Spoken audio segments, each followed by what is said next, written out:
Usai heboh disebut selingkuh dengan ibu mertua, pria bernama Rozi Zai Hakiki muncul ke publik.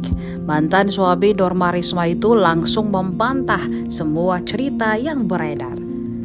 Rozi juga sekaligus akan menuntut Risma dan penyeretnya ke jalur hukum.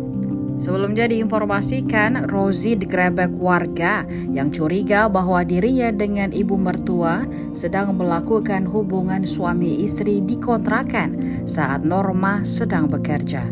Kala itu saat digerebek warga, Rozi kabur ke kamar mandi tanpa baju, sementara si ibu mertua ada di kamar tanpa baju lengkap. Pembelaan Rozi saat kejadian penggerebekan, dirinya kala itu bukannya berzina, melainkan cuma mau curhat saja dengan mantan mertuanya.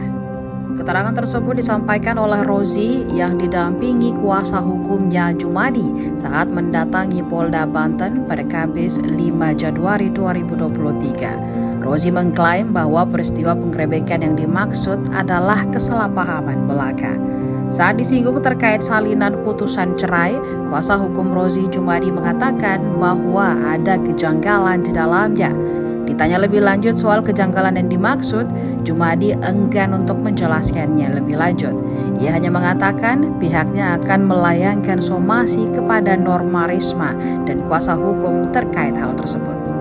Jumadi mengklaim pihaknya memiliki saksi dan bukti terkait ungkapannya itu. Apabila somasi tak ditanggapi, Jumadi berencana membawa kasus ini ke jalur hukum.